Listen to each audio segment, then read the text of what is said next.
আকাশ তখন ঘোর লালচে। হয়তো আকাশের তখন প্রচন্ড লোভ হয়েছে, তাই সে তার বিষাক্ত জীব বের করে লেহন করে নিতে চাইছে এই বিশ্ব প্রকৃতির সমস্ত সৃষ্টিকে। কিছুটা দূরে দূরে আকাশের নীলচে রংটা পরপর ক্ষীণ হয়ে যাচ্ছে, যেন মনে হবে ঘোর তামসিক দিনে কেউ আকাশে ঢেলে দিয়েছে লাল রক্ত। হঠাৎই যেদিকটাতে প্রচন্ড পরিমাণে ঘন লাল রঙের আকাশ সৃষ্টি হয়েছে, সেখান থেকে পরপর 2-3টে বজ্রপাত পড়ল। আকাশের বুকে ধ্বংসের সূচনার আলোর সঙ্গে তারপর আরও অনেকগুলো বাজ পড়ল। সেই বজ্রপাতের শব্দে আশেপাশের মহানগরীর বড় বড় বিল্ডিং কাঁপছে। তবে সেই মহানগরী বর্তমান শতাব্দীর বহুতল বিল্ডিংয়ের মতো নয়, অনেক হাজার বছর আগের রাজা মহারাজাদের সাম্রাজ্যের মতো তার বিস্তার। একটা বজ্রপাতের তীব্র ধারালো আলোতে এমন আঘাত হানল, সামনের সেই মহানগরী প্রচণ্ড ভয়ঙ্কর শব্দ করে ভেঙে পড়তে লাগলো। টুকরো টুকরো হয়ে যাচ্ছে দেওয়াল, টুকরো টুকরো হয়ে যাচ্ছে মহানগরীর সমস্ত রাস্তা। মহানগরীর সামনে মহান সমুদ্র, সমুদ্রের ওই পারে প্রচণ্ড বড় বড় পাহাড়, মাথা উঁচু করে দাঁড়িয়ে থাকা পাহাড়ের স্তূপটা আকাশ থেকে পড়া আগুনের গোলাতে ফেটে চৌচির হয়ে গেল। মহাধ্বংস, এক যুগের শেষের লক্ষণ, আরেক যুগের সূচনার প্রস্তুতি। সামনের মহাসমুদ্রটা বেমানান সাপের ফনার মতো তার প্রত্যেকটা ঢেউ মাথা উঁচু করে উঠল। কোনো নরকের পিশাচের জীবের মতো লিহন করতে লাগলো উপকূল থেকে দূরে ছড়িয়ে ছিটিয়ে থাকা ক্ষুদ্র পোকামাকড়ের মতো দেখতে মহানগরীর অংশগুলোকে। সমুদ্রের ঢেউয়ের আঘাতে চারদিক তাল হারিয়েছে, ধ্বংসের লীলা চরম সীমায়। আকাশ থেকে বজ্রপাতের সঙ্গে আগুনের গোলার পরপর আঘাত, মাটির ওপর মহাসমুদ্রের গোপন অংশ কোথাও ভয়ঙ্করভাবে জেগে ওঠাতে তার ঢেউয়ের ভয়ঙ্কর অবস্থা, যা সুনামির মতো চারিদিকে ছড়িয়ে পড়ছে। প্রত্যেকটা বড় বড় গাছপালা, প্রত্যেকটা বড় বড় সাম্রাজ্যের টুকরো যেন ছড়িয়ে ছিটিয়ে এসে শরীরের উপর পড়বে, তারপর শরীরের চামড়া ভেদ করে এফোর ওফোর করে দেবে। হঠাৎই ভয়ঙ্কর সমুদ্রের গর্জন, তার সাথে আকাশ থেকে পড়া বজ্রপাত আর আগুনের গোলার মাঝে একটা অদ্ভুত আওয়াজ ভেসে এলো। খুব দূরে প্রকৃতির সমস্ত লাশের মধ্যে বেঁচে যাওয়া একমাত্র প্রাণীটা সাক্ষী হয়ে দাঁড়িয়ে আছে এসবের মাঝখানে। আওয়াজটা খুবই চেনা, আওয়াজটা বাড়িতে বাজানো শঙ্খের মতো, কিন্তু এই শঙ্খ স্বাভাবিক শঙ্খ নয়। এর শব্দটা এতটাই গভীর এবং কম্পাঙ্ক এতটাই জোরালো, যা ব্রহ্মাণ্ডের প্রত্যেকটা গ্যালাক্সিকে কাঁপিয়ে দিতে পারে। হয় এটা মহাধ্বংসের অন্তিম বার্তা, কিংবা কোনো মহাসূচনার শুরুর বার্তার সংকেত। কোটি কোটি বছর ধরে মহাকালের হাত ধরে যে সময়ের চক্র বয়ে চলেছে, তাতে কতবার যে শঙ্খ বেজে উঠেছে তার কোনো ঠিক নেই। বিশাল আকৃতির শঙ্খটাকে একদম দূরে মহাকাশের মাঝে খুব হালকাভাবে দেখা যাচ্ছে। পুরাণের পাতায় মহাকাব্যের কল্পনায় লিখে দিয়ে যাওয়া, বর্ণনা করে দিয়ে যাওয়া এটা হয়তো সেই পাঞ্চজন্য শঙ্খ। তারপর ধীরে ধীরে শুধু শঙ্খ নয়, কিছু পাপড়ি, হ্যাঁ ঠিক একদমই তাই, কিছু পাপড়ি।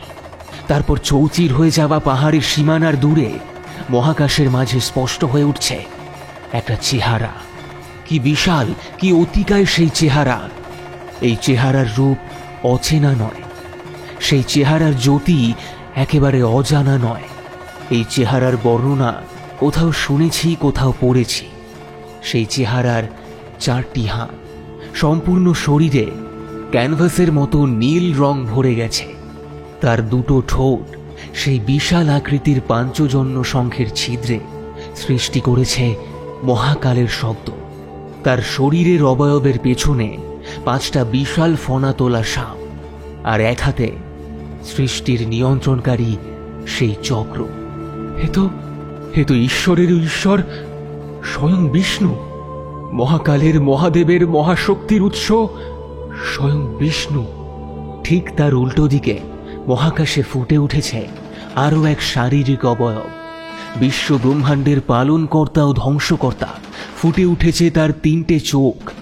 পায়ের তালে তালে সে নাচছে। দেবাদিদেব মহাদেব, আর সারা আকাশ জুড়ে কেউ যেন উচ্চারণ করছে কোনো স্তোত্র বা মন্ত্র। আর সেই কণ্ঠস্বর যেন মহাকালের কণ্ঠস্বর, খুব গম্ভীর আর উদ্দাত্ত। মন্ত্রোচ্চারণ হচ্ছে। ভয়ঙ্কর গর্জে ওঠা সেই মহাসমুদ্রের উপর একটা বিশাল বড় মাছ, বিশাল বড় মাছের মতো দেখতে এক প্রাণী। সেই প্রাণীর উপর চেপে বসে আছে কয়েকজন মানুষ। সেই মাছের লেজের দিকের অংশটা ভয়ঙ্কর বড়, আর মুখটাও ভয়ঙ্কর বড়। সেই মাছের লেজের সঙ্গে জড়িয়ে আছে একটা দড়ি। দড়ি ধরে চোখটা সরালে দেখতে পাওয়া যায় একটা ভীষণ বড় জাহাজের মতো কোনো যন্ত্র। তার উপরে বসে রয়েছে কয়েকজন মানুষ। বেশভূষা দেখলে হয়তো কয়েকজন মুনি ঋষি, আর একজন হয়তো কোনো রাজা বা মহারাজা। আর ওদিকে মন্ত্রোচ্চারণ হচ্ছে। হঠাৎই আবারও একটা বজ্রপাত হলো। মহানগরীর আরও একটা স্তম্ভ ভেঙে গেল। ভেঙে যাওয়া টুকরোগুলো খুব ওপর থেকে নিচের দিকে পড়ছে, এবং নিচে রয়েছে এই সমস্ত কিছু ঘটতে দেখতে থাকা সেই সাক্ষী। যেন তার শরীরের উপর পড়ছে সমস্ত কিছু। ভয়ে তার শরীরের চামড়াগুলো ভাঁজ হয়ে যাচ্ছে। কপালে তৈরি হয়েছে বীভৎস চিন্তার ভাঁজ। হাত পা যাচ্ছে কুকড়ে, তার শরীর যাচ্ছে ঘেমে। আর তারপরই কৃষ্ণ!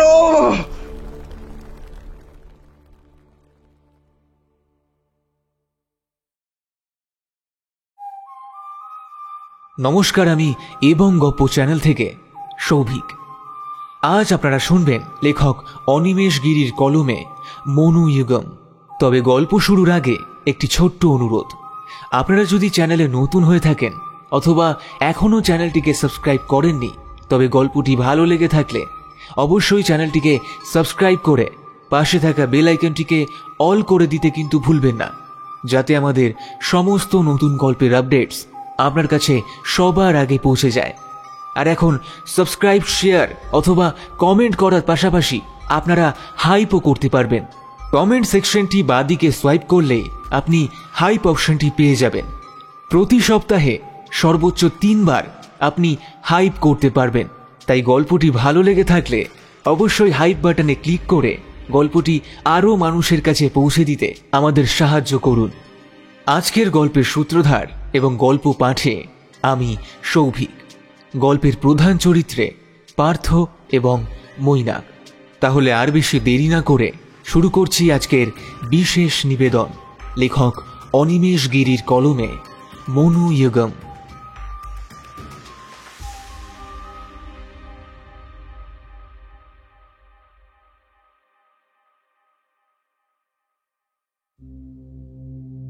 ধরফর করে বিছানা থেকে উঠে বসল জোয়ান ছেলেটা।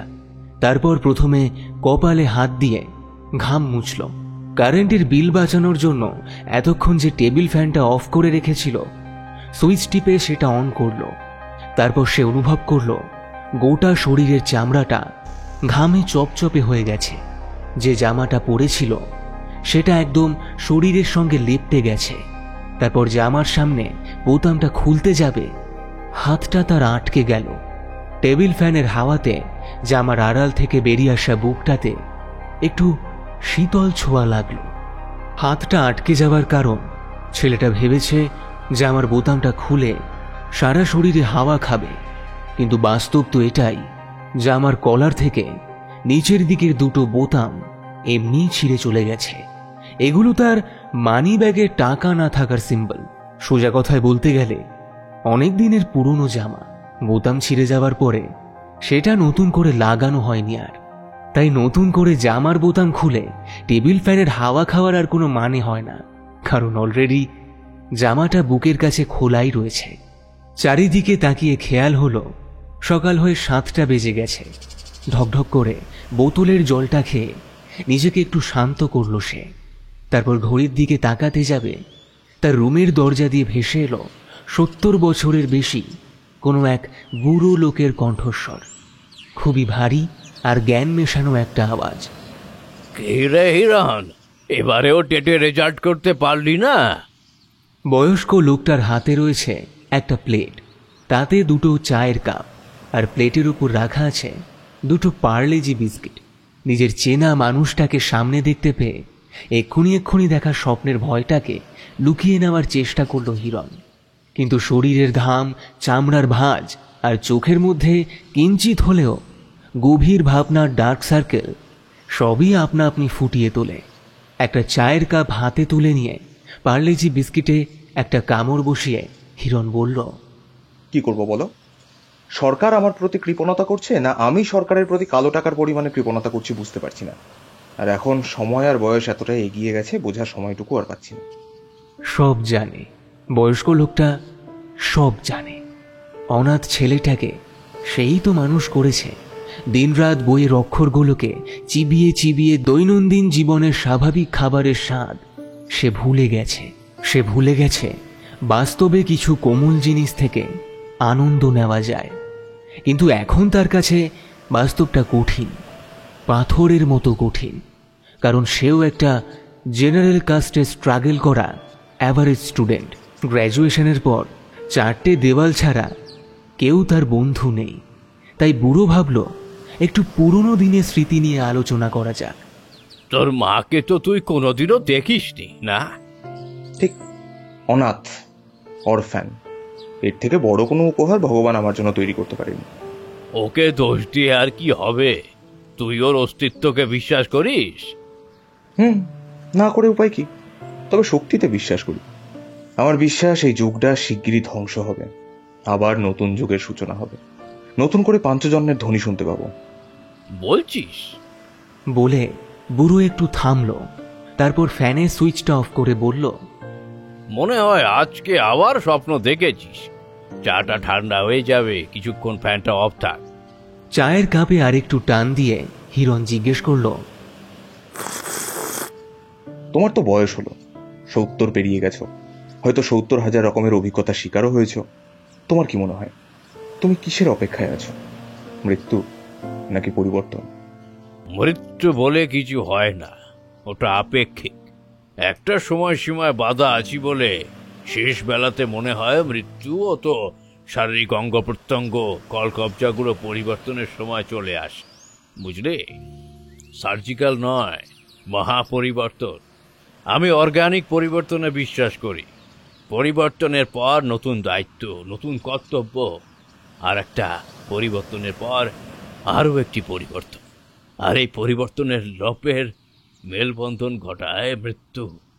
এইসব দর্শনের জ্ঞানের কথা শুনে হেসে উঠল হিরণ। তারপর একটু অবহেলা ভরা আওয়াজে সে বলল, তুমি না সত্যি বুড়ো ভাম হতে গেলে এখনো এত দর্শন নিয়ে কি করে বেঁচে থাকো? কে শোনে তোমার দর্শন? রাজুদার দোকানে প্রত্যেকদিন যারা পেটে অওয়া কখন না নিয়ে এই ঘন্টার পর ঘন্টা চা পেটে রাজনীতি, খেলাধুলো, পরকীয়া, সমাজ পরিস্থিতি, এমনকি বিভিন্ন কূটনীতি নিয়ে আলোচনা করে, তারা কি তোমার দর্শন শুনবে? চায়ের পর্ব শেষ করে উঠে দাঁড়ালো বয়স্ক মানুষটা। আলমারির বইয়ের তাকের কাছে এগিয়ে যেতে যেতে বলল, সে নাই শুরু, পরিবর্তনে আমি বিশ্বাস করি। মানে পুনর্জন্ম? সে আমি কি করে বলবো?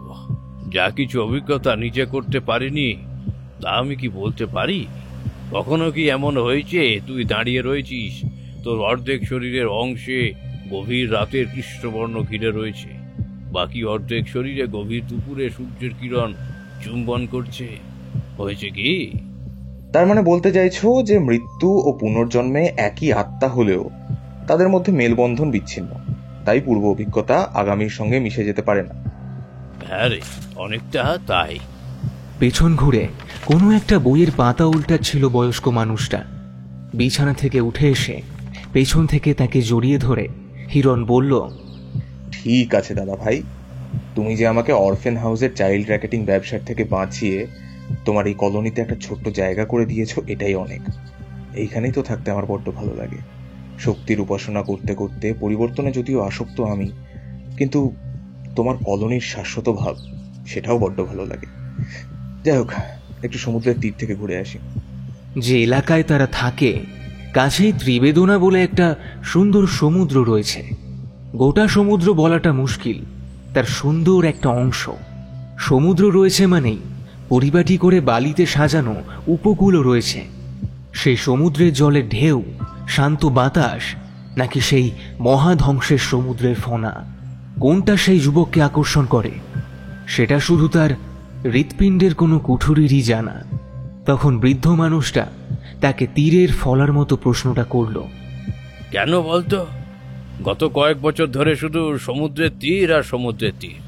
প্রত্যেক দিন গিয়ে দাঁড়িয়ে থেকে তুই কি মনে সাহস জোগাস পরের দিন কিভাবে ডুব দিয়ে আত্মহত্যা করবি? এবারে একটু হো হো করে হেসে উঠে হিরণ উত্তর দিল, না, সে তুমি বুঝবে না। অপেক্ষা করি একটা মহা অপেক্ষা সমুদ্রের তীরে। কার? শোভনার? কথাটা বলতেই ঘাড় ঘুরিয়ে সাপের ফনার মতো মাথাটা উঁচু করে হিরণ বলল, দাদা ভাই, তোমাকে কতবার বলেছি নামটা তুলবে না।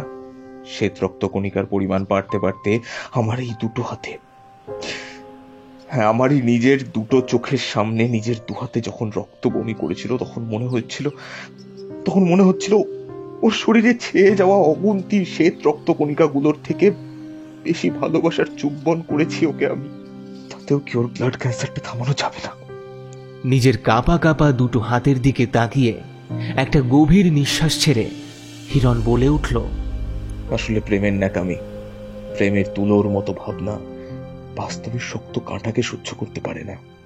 আমি বিশ্বাস করি একদিন আমার জন্য ঈশ্বরের দূত আসবে। আমি অপেক্ষায় আছি, 5 বছর অপেক্ষা করছি। শোভনার শোভন মুখশ্রীর জন্য নয়। আর সুইসাইড বললে না? তারপর একটা তাচ্ছিল্যের হাসি হেসে হিরণ বলল,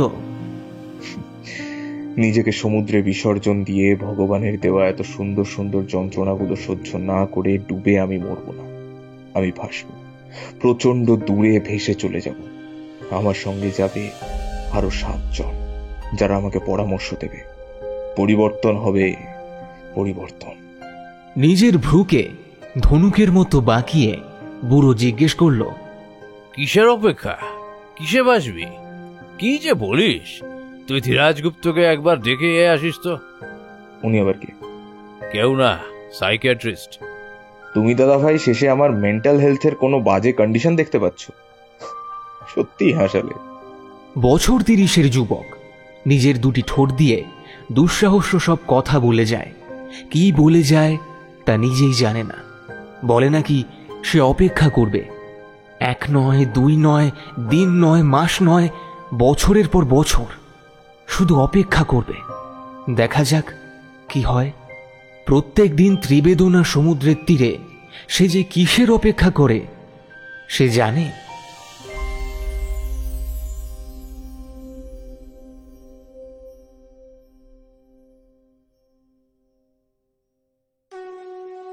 আবারও প্রচণ্ড ধ্বংস, চারিদিকে বজ্রপাতের শব্দ, আবারও সেই শঙ্খের শব্দ, আবারও ধরফর করা বুক নিয়ে ঘুম থেকে উঠে পড়া।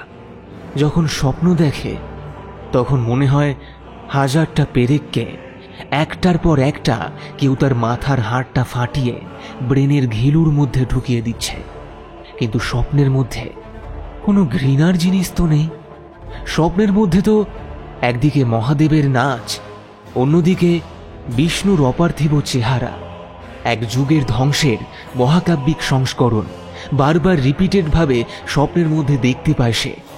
শুভ শক্তি থাকলেও সেটা যে শরীরের শক্তিকে কেড়ে নেবে না এমন কোনো গ্যারান্টি নেই। তাই এমন স্বপ্ন দেখতে দেখতে সত্যিই ছেলেটার দিন দিন শরীরটা কেমন দুর্বল হয়ে পড়ছে। দাদা ভাইয়ের বলে দেওয়া কথাটা বারবার তার মনের মধ্যে স্ট্রাইক করছে। কিসের অপেক্ষা? কিসে বাসবি? কি যে বলিস? তুই ধীরাজগুপ্তকে একবার দেখে আসিস তো। উনি আবার কি? কেউ না, সাইকিয়াট্রিস্ট। তুমি দাদা ভাই শেষে আমার মেন্টাল হেলথের কোনো বাজে কন্ডিশন দেখতে পাচ্ছ? সত্যি হাসালে। এখনো সেদিন নিজের তাচ্ছিল্যের হাসিটা তাকে নিজেকেই কষ্ট দেয়। তাই আর দেরি না করে সন্ধেবেলায় পৌঁছে গেল একজন সাইকোলজিস্ট ডক্টরের চেম্বারে। সমস্ত কথা শোনার পরে মোটা চশমার ওপারে বাজ পাখির মতো তাকিয়ে থাকা হয় 50 বা 50-এর বেশি গম্ভীর মানুষটা গম্ভীর গলায় বলে উঠল, দেখো, তুমি যেগুলো বলছো বাবা, এগুলো হিন্দুদের বিষ্ণু পুরাণ মহাকাব্যের অংশ। সত্যযুগের শেষে আমাদের এই পৃথিবী জলের তলায় চলে যায়। মহাধ্বংসের সময় বিষ্ণুর মৎস্য অবতার মনুকে নতুন যুগের প্রথম মানুষ হিসেবে বেছে নিয়ে একটা যুগ থেকে আরেকটা যুগে ট্রান্সপোর্ট করে। আর এইরকম জিনিস মানুষেরও হয়ে থাকে। মহাকাব্যের এপিক ভার্সন স্বপ্নের মধ্যে রিপিটেড ম্যানারে আসে। আর যদি কেউ প্রচন্ড পরিমাণে অ্যাডিক্টেড হয়ে পড়ে এই মহাকাব্যের এপিক গল্পে বা অবসেসড হয়ে পড়ে, তখন তার সাবকনশিয়াস মাইন্ডে ওই জিনিসটাই আর কি ঘোরাফেরা করে, আর ওটাকেই সে তার বাঁচার মাধ্যম হিসেবে ব্যবহার করে। এটা এক প্রকার মেন্টাল ডিসঅর্ডার বললেও আমার ব্যক্তিগতভাবে মনে হয় এটা কোনো মানসিক অসুস্থতা নয়, এটা একটা ক্ষমতা, মস্তিষ্কের একটা বিশেষ ক্ষমতা যে বইয়ের অক্ষরকে অবচেতন মনের মধ্যে স্থান দেয়। তার মানে আপনি বলতে চাইছেন আমি যে রিপিটেড ভাবে ড্রিম সিকোয়েন্সগুলো দেখছি এটা এক প্রকার মেন্টাল ডিসঅর্ডার? কিছুটা তাই। সাইকোলজির ভাষায় এটাকে বলা হয় প্যারাসomnia। তবে চাপ নেই, আমি তোমাকে কিছু ঘুমের ওষুধ দিচ্ছি আর কিছু অ্যান্টিডিপ্রেসেন্ট দিচ্ছি। একটু মেডিকেশনের মধ্যে থাকো। আর তুমি যে বললে সত্যি তোমার সমুদ্রের ধারে ঘুরতে ভালো লাগে, তেমন হলে যাও, ঘোরাফেরা করো। দরকার পড়লে তোমার যে দাদুর কথা বললে তার সঙ্গে যাও, মনটাকে ঠান্ডা রাখো। আর তোমরা এখনকার দিনে স্ট্রাগল করা ছেলে, একটা ফিউচার প্ল্যানিং এসবে স্ট্রেস তো থাকেই। চাপ নেই, আস্তে আস্তে সব ঠিক হয়ে যাবে।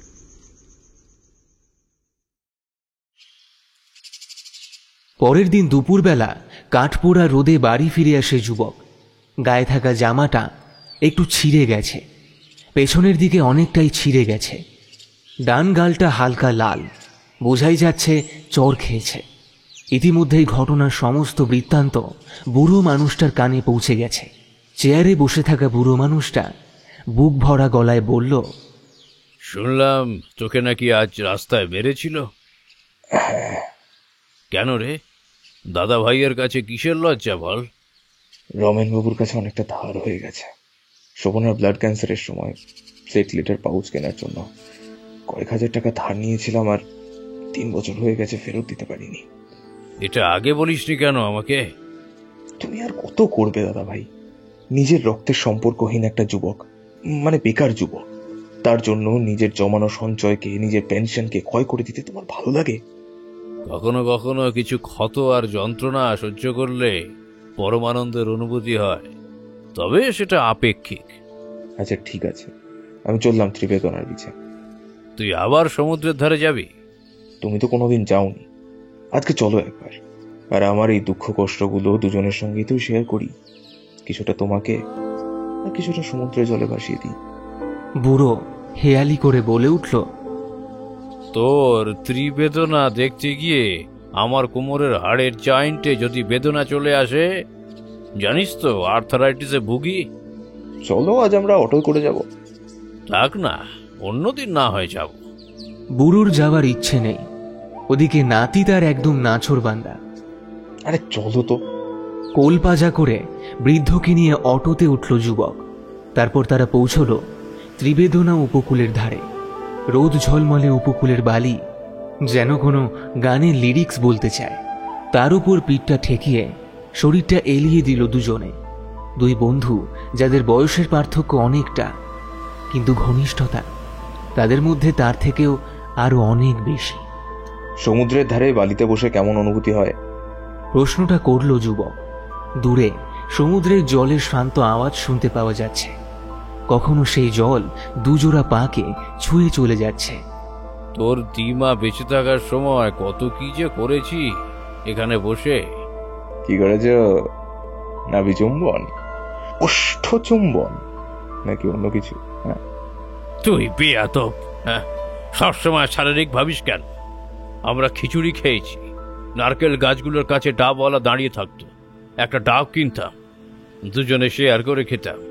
শিক্ষকতা করে সেই সময় তখন আমাদের মাইনে খুব বেশি ছিল না, তাই তো দিমাকে নিয়ে আমার অর্থের যতটা পরিমাণ ততটা পরিমাণের কিলোমিটারের দূরত্বেও আমরা ঘুরে আসতে পারিনি।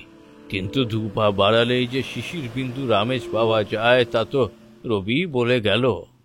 হঠাৎই উপকূলের তীরে একটি মিষ্টি ডলফিনকে উপলক্ষ করে যুবক বলে উঠল, দেখো দাদা ভাই, ওই ডলফিনটাকে দেখছো? হ্যাঁ, এ তো অতি সাধারণ ব্যাপার। ত্রিবেদনার সমুদ্র উপকূলটা তো প্রচণ্ড ডলফিন দেখতে পাওয়া যায়। খুব পাওয়া যায়। না, সে তো প্রত্যেক দিন, মানে একটা সময় প্রত্যেক দিন দেখেছিলে বলে এখন তোমার খুব সাধারণ লাগে। ডলফিনের মুখটা দেখো, আর পেছনের লেজের অংশটা দেখো। হ্যাঁ হ্যাঁ, কি দেখার আছে, সাধারণই তো লাগছে।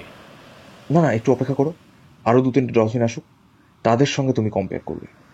আচ্ছা, তুই কি জানিস এদের মস্তিষ্কের এভলিউশন স্তন্যপায়ীদের মতো হওয়ায় কিছুটা মানব নিকটবর্তী? এদের আবেগ, এদের বোধ, এমনকি দায়িত্ব আর 3টি সংমিশ্রণে এদের কাজকর্মগুলো ভালোই লাগে। লাগে তো, আমি সমস্ত ডলফিন দেখেছি, কিন্তু এই ডলফিনটাকে একটু আলাদা লাগে আমার। তার অনেকগুলো কারণ আছে। যেমন? ছেলেটির অদ্ভুত সব কথা শুনে বিস্ময়ে প্রশ্নটা জিজ্ঞেস করল বৃদ্ধ ব্যক্তিটি। ওর লেজের দিকের অংশটা কালচে ছাই না হয়ে কিছুটা সোনালি বর্ণের, আর ওর মুখে কোনো একটা বাঁধন বা ধাতুর কোনো জিনিস লাগানো। এই মেয়েরা যেমন নাকে নোলক পরে, সেই রকম লাগানো রয়েছে। আর সব থেকে বিস্ময়কর ব্যাপার, এই ডলফিনটা সমুদ্রের খুব খুব দূরবর্তী অঞ্চলে ঘুরে বেড়ায় না। আমরা যেখানটায় বসে রয়েছি ঠিক সেইখানটাতেই থাকে। শুধু তাই নয় দাদা ভাই, আমি উপকূলের যে সীমা বরাবর হেঁটে হেঁটে যাই, আমি খেয়াল করেছি আমার সমান্তরালে ও ভেসে ভেসে যায়। এবং আরো বিস্ময়কর ব্যাপার, আমি যে কদিনই এসেছি প্রত্যেক দিনই ওই ডলফিনটাকে দেখেছি।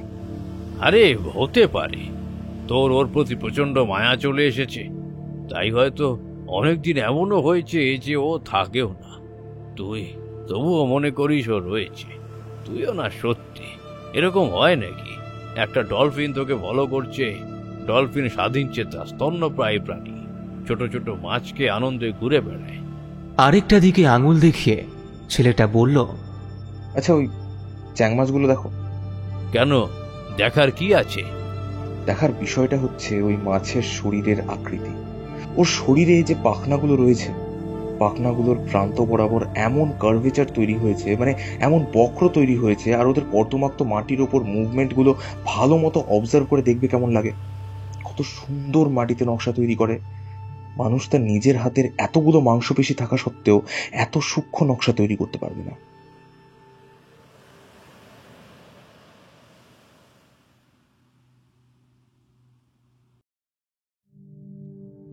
মাসখানেক কেটে গেল। যুবক প্রত্যেক দিন ত্রিবেদনার উপকূলে বসে বালুকার তাপে নিজেকে উষ্ণ অভ্যর্থনা দেয়, আর বিশ্বাস রাখে নিজের কল্পনার ওপরে, যে কল্পনা জল্পনা বাস্তবে রূপান্তরিত হবে, যুগের পরিবর্তন হবে, ওর স্থানান্তরণ হবে। কিছুদিন যাবৎ বৃদ্ধ খেয়াল করল যুবকের শরীরে প্রচণ্ড ক্ষয় এসেছে। বুঝতে পারল না তার কারণটা। যতটা শরীরে লাল ও বাদামি মেশানো চামড়ার রং হওয়া উচিত, ক্রমশ সেটা সাদা ফিকে হয়ে কেমন একটা চেহারা ধারণ করছে। এরকম একদিন সমুদ্রের তীরে যাবে বলে যুবক বেরিয়ে গিয়েছিল, কিন্তু সেই দুপুরবেলা যে বেরিয়েছে অনেক সময় কেটে গেল, বাবুর তখনও ফেরার কোনো পাত্তা নেই। বৃদ্ধ ভাবছে মাছেদের নিয়ে গবেষণা করা শুরু করে দিয়েছে নাকি, কিন্তু অন্যদিন হলে তো দেরি করে হলেও ফিরবে। এখন ঋতুটা আলাদা, তাই একটু ভয় হলো। তার কারণ শরতের সময় সচরাচর সাইক্লোন ওঠে। বৃদ্ধের একটু মন আনচান করে উঠল।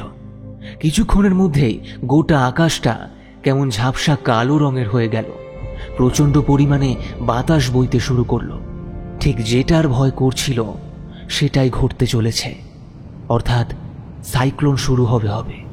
কিন্তু আগাম কিছু ওয়েদার রিপোর্ট তো বলেনি।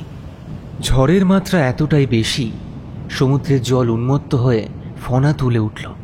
কিছুক্ষণ আগেই যুবক গেছিল সমুদ্র উপকূলে, এখনো ফিরে আসেনি। ব্যাকুল হয়ে বৃদ্ধ শুধু অপেক্ষা করতে লাগলো। তার নিজের শরীরে কোমরের যন্ত্রণা নিয়ে সে কি করে যায়? আর এই ছেলেটা হচ্ছে আরেক যন্ত্র। কোনো বন্ধু বান্ধব কেউ নেই যে কাউকে একটা ফোন করে খবর নেবে। হঠাৎ খুব দূরে যখন বৃদ্ধের নজর পড়ল, তখন সাদা ধুলোবালি উড়িয়ে জলের মতো একটা উচ্চ স্তম্ভ যেন সামনের দিকে এগিয়ে আসছে। জলের মতো না, জলই। তার মানে এবারের সিজনে শুধু সাইক্লোন নয়, জলোচ্ছ্বাসও দেখা দিচ্ছে। সুনামির মতো সমুদ্রের জলের রাক্ষসে ভাব চারদিকে ছড়িয়ে গেল। বৃদ্ধের দিকে এগিয়ে আসতে বৃদ্ধ কোনো মতে নিজের ঘরের মধ্যে ঢুকে নিজেকে একটি খাটের তলায় সুরক্ষা পাওয়ার জন্য আশ্রয় নিল। কিন্তু বুকটা ফেটে যাচ্ছে তার, কারণ যুবকটা এই সময় কোথায়? কোনো ঠিক জায়গায় আশ্রয় কি নিয়েছে? তার কিছু ক্ষতি হবে না তো?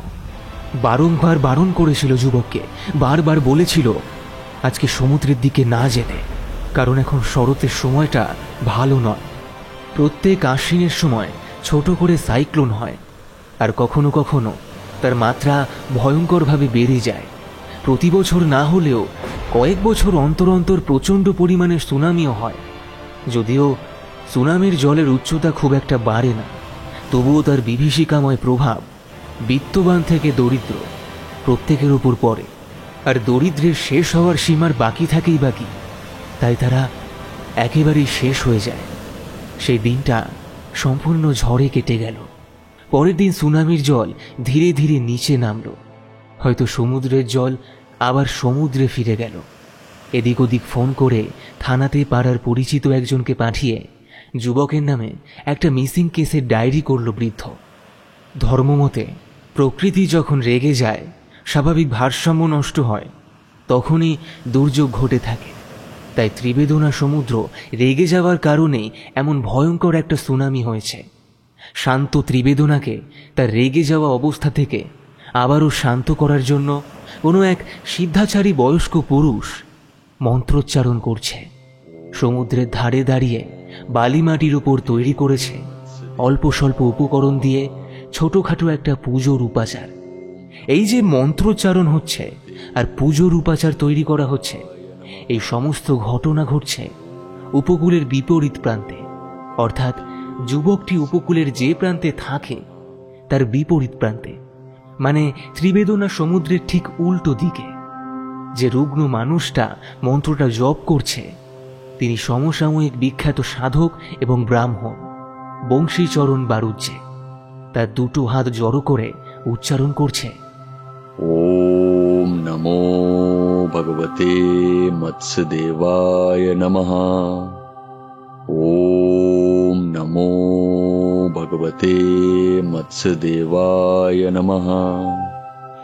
ওম নমো ভগবতে মৎস্যদেবায় নমঃ।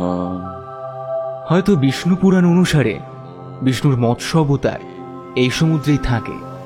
হয়তো সেই অবতার রেগে গেলে এমন সুনামি হয়ে থাকে।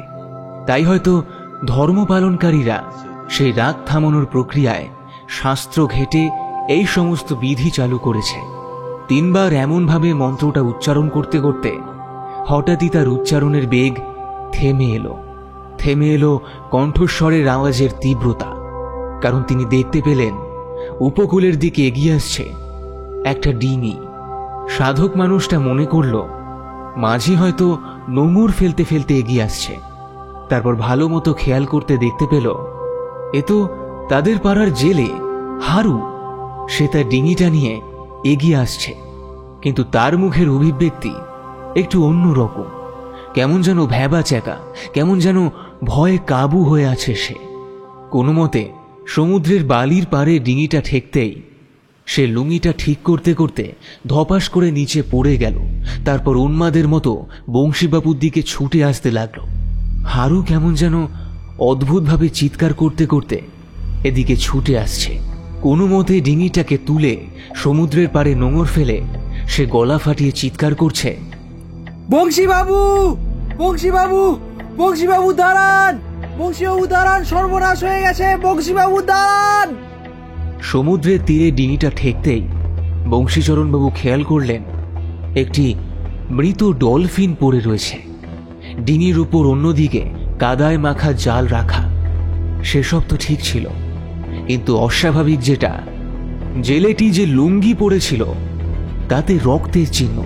শুধু লুঙ্গিতে না, তার 2 হাতে এবং কপালেও রক্তের চিহ্ন। তার কারণ রক্তাক্ত হাতে সে তার কপাল চাপড়াচ্ছে, আর ভীত সন্ত্রস্ত হয়ে তার স্নায়বীয় উদ্দীপনা শিথিল হয়ে আসছে। হয়তো এভাবেই চিৎকার করতে করতে সে এক্ষুনি অজ্ঞান হয়ে যাবে। তবুও পেশায় সে জেলে। মাছ সমুদ্রে গিয়ে মাছ শিকার করার সাহস থাকায় সেই সাহসিকতা তার কোনো কিছু দেখে ভয় পেয়ে যাওয়া ঠান্ডা স্নায়ুকে উষ্ণতা দিচ্ছে। কিন্তু হয়েছেটা কি ব্যাপারটা? বংশীচরণবাবু দেখলেন ওই ডলফিনটির অর্ধেক খোলা সুবিস্তৃত চঞ্চুওয়ালা মুখ হতে কিছু একটা রক্তাক্ত জিনিস বেরিয়ে রয়েছে। সেটাকে বের করতেই যে জিনিসটা দেখা গেল, এমন দানবিক ও পাশবিক ঘটনা দেখে বংশীচরণবাবুও প্রচণ্ড ভীত হয়ে গেলেন। তার আচরণ অস্বাভাবিক হয়ে গেল। একটু কাছে এসে ভালো করে দেখলেন তিনি, এবং তারপরই ঠিকরে দূরে ছিটকে পড়লেন একটা ধর থেকে কাটা মুন্ডু, মানে গোটা বডি থেকে আলাদা হয়ে যাওয়া শুধু একটা রক্তাক্ত মস্তিষ্ক অথবা মুন্ডু। হায় হায় আর্তনাদ করতে করতে কেন চিৎকার করছিল হারু, এতক্ষণে সেটা বুঝতে পারল বংশীবাবু। হাত থেকে পূজার উপাচার ছেড়ে দিয়ে ভালো মতো তিনি সেই কাটা মুন্ডুটা পর্যবেক্ষণ করছিলেন। স্বাভাবিক মানুষের পক্ষে এরকমভাবে দেখার ক্ষমতা থাকবে না, কিন্তু এমন কিছু একটা জিনিস চোখে পড়াতে হঠাৎই বংশীচরণবাবু চিৎকার করে উঠল, হায় হায় রে হারু, হায় হায় ঈশ্বর, এ কাকে দেখছি, এ কে? জেলে ততক্ষণ ঘটনার ভয়ঙ্কর রূপ দেখে হজম করতে না পেরে চিৎকার চেঁচামেচি করছিল।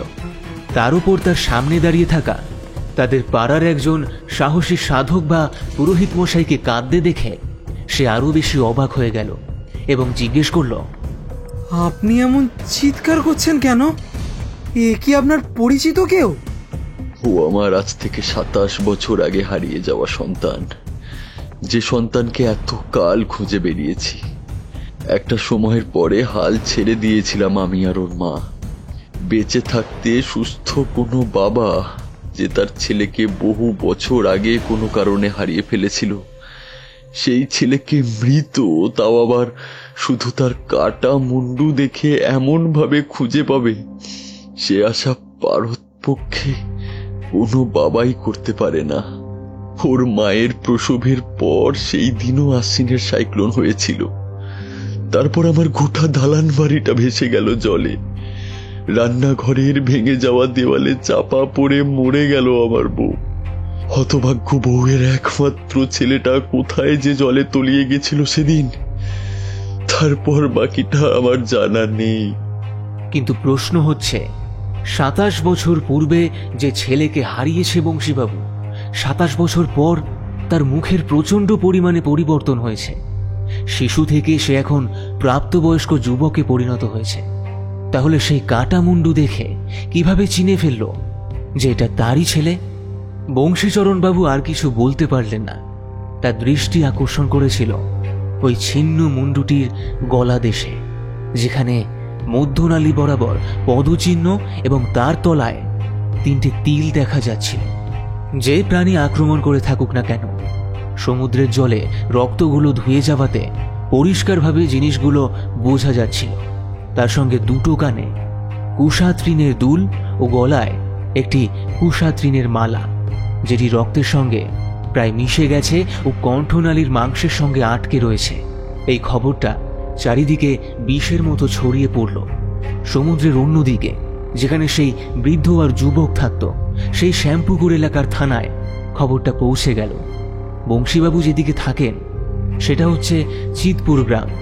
সেখানকার লোকাল থানা শ্যামপুকুরের লোকাল থানার সঙ্গে যোগাযোগ করল বডি আইডেন্টিফিকেশনের জন্য। যুবকটির গার্জেন বা পেরেন্টসের খোঁজ খবর করা হলো। ওদিকে চিতপুর গ্রামের শয়ে শয়ে মানুষ খবরটা জানতে পেরে ঘটনাস্থলে পৌঁছে গিজগিজ করছে।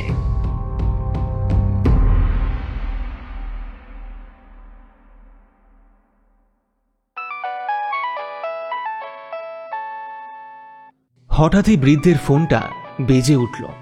ফোনটা তুলতেই ওপার থেকে ভেসে এলো শ্যামপুকুর থানার লোকাল ইন্সপেক্টরের গলা। বলছি, আপনি কদিন আগে একটা মিসিং কেসের ডায়েরি করেছিলেন না? আপনি থানায় আসতে পারবেন? একটু আর্জেন্ট আছে। কেন, কিছু হয়েছে? আপনি আসুন না, এলেই আপনাকে সব জানানো হবে। যেহেতু বৃদ্ধ শ্যামপুকুর থানায় মিসিং কেসের ডায়েরি করিয়ে রেখেছিল, থানায় বৃদ্ধ পৌঁছতেই সম্পূর্ণ ব্যাপারটা তার কানে গেল। গোটা বডি ছাড়া একটা কাটা মুন্ডু একটা ডলফিনের মুখে উদ্ধার হয়েছে, তাও আবার তারা যেদিকে থাকে ঠিক সমুদ্রের উল্টো দিকে চিতপুর গ্রামে। তাকে একবার চিতপুর গ্রামে পুলিশদের সঙ্গে যেতে হবে বডি আইডেন্টিফাই করার জন্য। কিন্তু এতদিনে বৃদ্ধ নিজেকে আশ্বাস দিয়েছিল হয়তো ছেলেটা কোথাও আশ্রয় নিয়ে থাকছে, সময় হলে ঠিকই চলে আসবে। কিন্তু যখন সে খবর পেল যে এমন একটি মুন্ডু উদ্ধার হয়েছে, কোনো একটা অচেনা ভয়ে তার বুকটা সামান্য কেঁপে উঠল। কারণ তার ভয় হতে লাগলো যে কাটা মুন্ডুটা উদ্ধার হয়েছে সেটা ওই ছেলেটার নয় তো। কোনো মতে তার পাশের পাড়ার পাঁচুকে সঙ্গে নিয়ে ও শ্যামপুকুর থানার পুলিশের সঙ্গে সমুদ্রের তীরে পৌঁছল। বয়স্ক মানুষটা কেমন যেন অস্থির হয়ে আছে, থেকে থেকে তার হাত পাগুলো কাঁপছে। তিনি চিৎকার করে উঠলেন আর সামনের মাঝিকে ডেকে বললেন, আরে আমাদেরকে ওই দিকে নিয়ে চলো। আপনি আমাদের সঙ্গে রেস্কিউ টিমের বোটে যাবেন।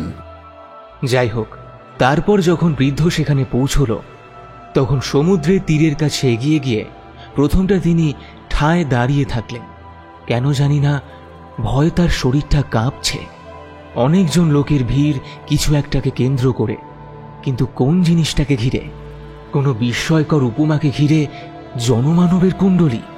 তা জানতে প্রত্যেককে সরিয়ে গলা হাঁকারি দিয়ে এগিয়ে এলো বৃদ্ধ। তারপর দেখেই পাথর হয়ে দাঁড়িয়ে থাকলেন।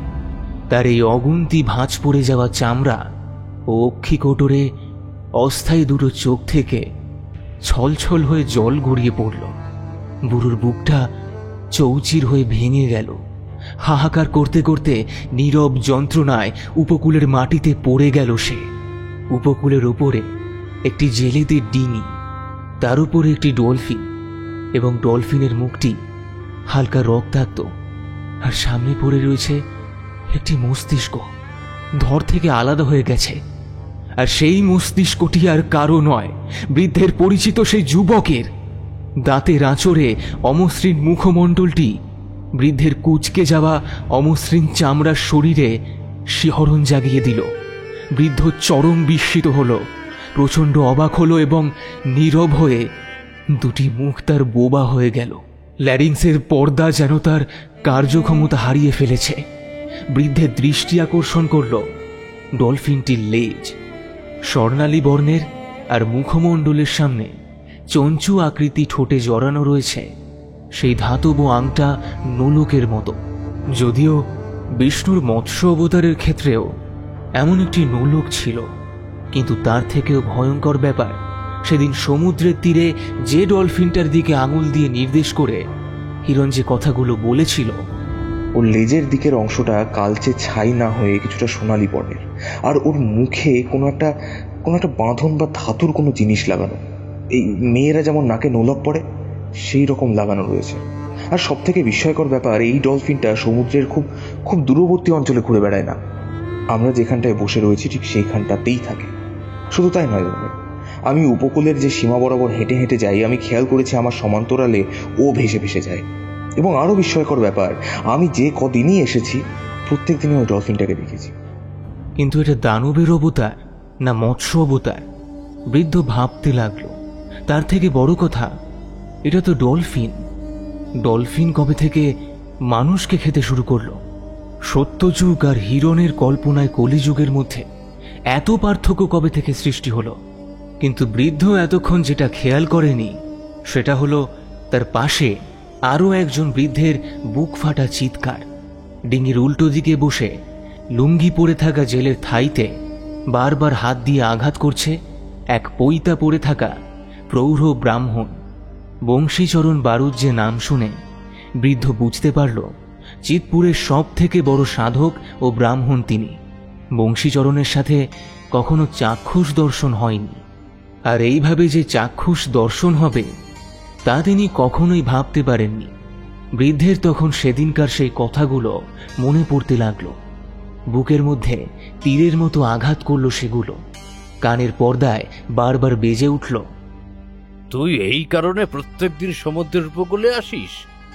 আমার মনে হয় ওই যে ডলফিনটা সুবিস্তৃত চঞ্চুওয়ালা ঠোঁট ও পরিবর্তনের বার্তা যেটা বহন করে, আমার কাছে একদিন সেই বার্তা নিয়ে আসবে, আর আমার পরিবর্তন হবে, আমার ট্রান্সপোর্ট হবে, আমি অন্য কোথাও যাব।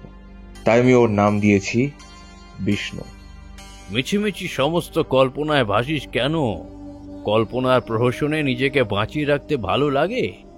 আমার আছে কি? সমস্ত কিছুই তো নিঃশেষ। একটার পর একটা টেটের পরীক্ষা দিচ্ছি আর ব্যর্থ হচ্ছি। 2 লক্ষ টাকা ঘুষ দিয়েও আজ আমার এই পরিণতি। নিজেকে কখন যে নিজের অজান্তে সমাজের ডার্ক সাইডের সঙ্গে জড়িয়ে ফেলেছি তা জানি না। নেশা করতে চাইলেও আমার আদর্শের নেশা আমাকে পার্থিব নেশাতে ডুবতে দেয় না। না পারি স্পর্শ করতে সিগারেট, না পারি অ্যালকোহল।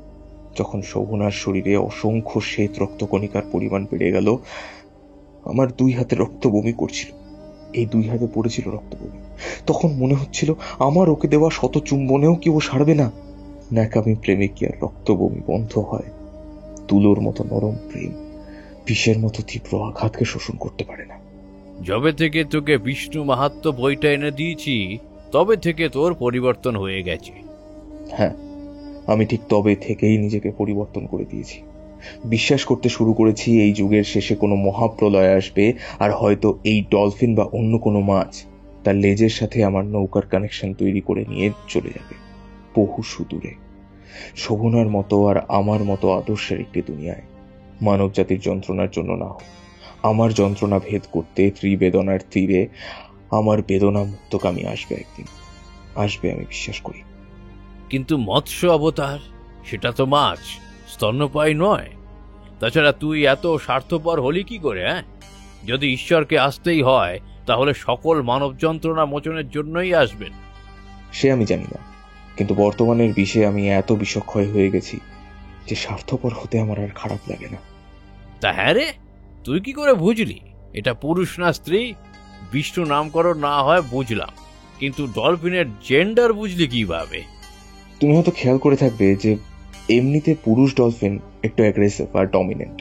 তার উপর ওদের লেজের কাছেই রিপ্রোডাক্টিভ পোর বা ছিদ্র শুধু থাকে। কিন্তু মহিলা ডলফিনের ক্ষেত্রে দুগ্ধ প্রদানকারী ছিদ্র ও প্রজনন ছিদ্র একটি নির্দিষ্ট প্যাটার্নে থাকে, এবং সেই প্যাটার্নটির নাম এক্সক্লামেশন প্যাটার্ন, আমাদের ইংলিশের এক্সক্লামেটরি চিহ্ন। বুঝলে? তুই তো ধীরে ধীরে দেখছি জুলজিস্ট হয়ে যাচ্ছিস। এত গবেষণা করছিস, মাছ খেয়েও কি এক্সপেরিমেন্ট করিস? না না, একদম না, ওই কথা মুখে আনো না। মাছ আমি এখন একদম খাই না, এই 6-7 বছর হলো। যবে থেকে বিষ্ণু মাহাত্ম্য এনে দিয়েছি, তোর মধ্যে অনেক পরিবর্তন এসেছে। বংশীচরণবাবুর মুখোমুখি হতেই বংশীচরণবাবুর মুখ থেকে শুনলেন হিরণের আসল নাম মনুময়। জন্মানোর পর পিতৃপ্রদত্ত নাম আর ডাকনাম ছিল মনু। মনু যে সত্যযুগের পরের পৃথিবীর প্রথম পুরুষ। ভগবান বিষ্ণুর মৎস্য অবতার যাকে রক্ষা করেছিল, সঙ্গে আরও 7 জন ঋষিকে নিয়ে পাড়ি দিয়েছিল অন্য জগতে। প্রথম পুরুষ মনুর গলাদেশে কণ্ঠনালীতে তৃণকুশের মালা, পদচিহ্ন ও কর্ণে অর্থাৎ কানে ছিল তৃণকুশের দুল। কথাটা বৃদ্ধের মাথায় খুব স্ট্রাইক করল। মনু আর হিরণ মাছটার নাম কি দিয়েছিল? বিষ্ণু। কিন্তু যুগটা আলাদা, ওটা ছিল সত্যযুগ, এটা হচ্ছে কলিযুগ। প্রচণ্ড শোক পেয়ে বৃদ্ধ প্রায় বোবা হয়ে গেল যখন জানতে পারল উপকূলের এক প্রান্তে একটি হারিয়ে যাওয়া ছেলের বাবা, আর উপকূলের অন্য প্রান্তে অনাথ ছেলের পালনকারী বাবা এক জায়গায় মিলিত হয়েছে, তাও আবার সেই ছেলের মৃতদেহকে দেখতে, তাও যে দেহটা অসম্পূর্ণ। যাই হোক, এখন দিন ফুরায় নাতিশীতোষ্ণ অঞ্চলের শুকনো খড়খড়ে পাতার বিতৃষ্ণামূলক আওয়াজে। এখন আর একসাথে আড্ডা হয় না ত্রিবেদনার উপকূলে। খুবই বিস্ময়করভাবে ত্রিবেদনার উপকূল বংশীচরণ, মনুময় এবং ওই বৃদ্ধ 3 জনকেই প্রচণ্ড বেদনা দিয়েছে। কেড়ে নিয়েছে হিরণকে, যে নিজেকে ভাবত মনু। প্রত্যেক দিন, প্রত্যেক বছর সমুদ্রের উপকূলে কেবলমাত্র যুগের পরিবর্তন আর স্থানান্তরণের জন্য ঘুরে বেড়াত সে, অপেক্ষা করত।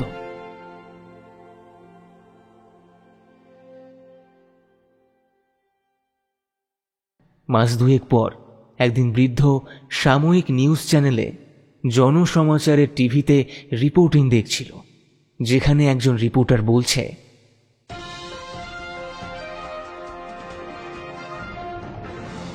নমস্কার, আমি প্রতিভা।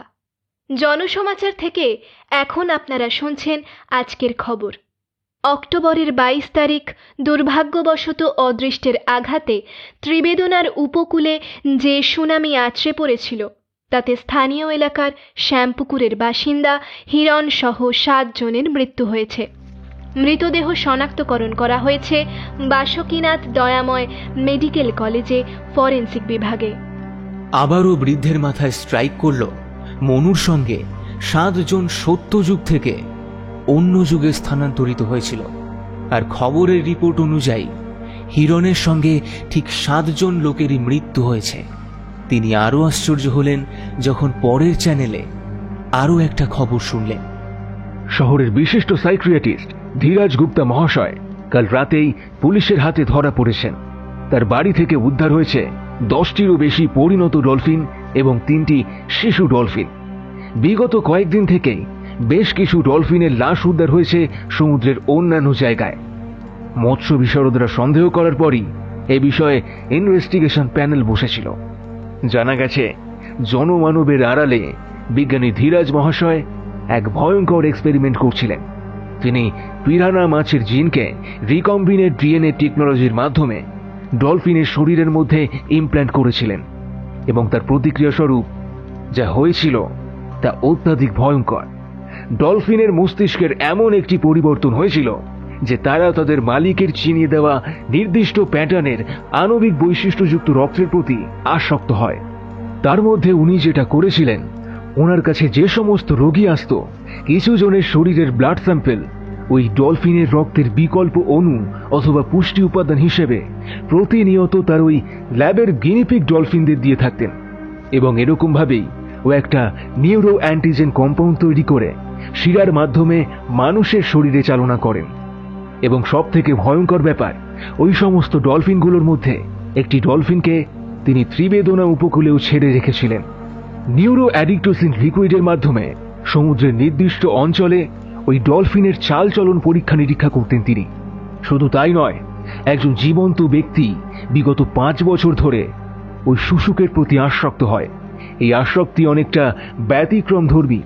আমরা দেখেছি মায়ের সন্তানকে মাতৃদুগ্ধ দেওয়ার যেমন আসক্তি, তেমনি একজন সাইকো কিলারের পরপর খুন করার তেমনই প্রবণতা থাকে।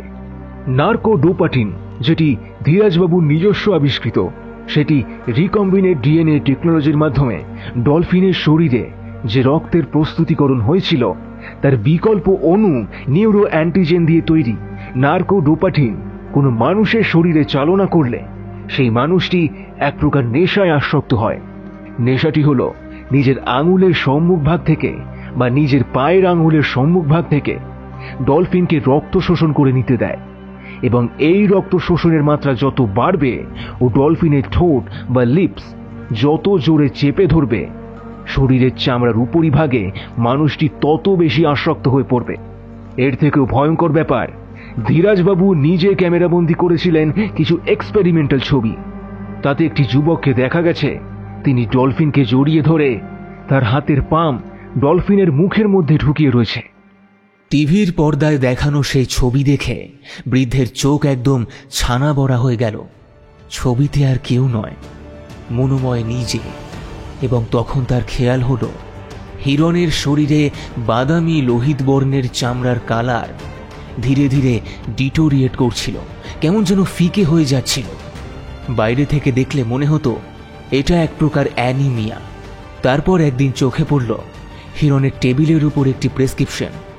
ডাক্তারের নাম ধীরাজ গুপ্তা, সাইকোলজিস্ট। লেখা রয়েছে নিউরো হেমাটোলজি রিসার্চার। আর প্রেসক্রিপশনে ডায়াগনোসিসে লেখা রয়েছে হিমোলাইটিক অ্যানিমিয়া।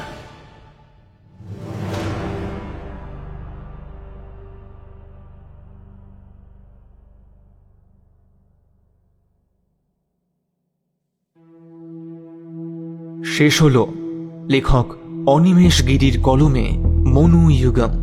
আজকের গল্পের গল্প পাঠে ছিলাম আমি সৌভিক।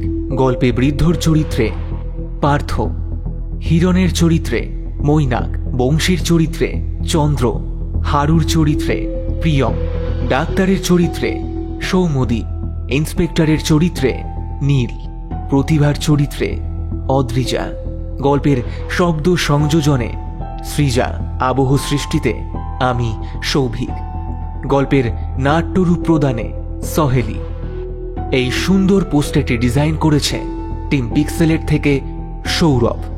তবে কেমন লাগলো আজকের গল্পটি কমেন্ট করে জানাতে ভুলবেন না যেন। আর কমেন্ট সেকশনটা বাঁদিকে সোয়াইপ করলে আপনি হাইপ বলে একটি অপশন পেয়ে যাবেন। প্রতি সপ্তাহে সর্বোচ্চ 3 বার আপনি আমাদের হাইপ করতে পারবেন।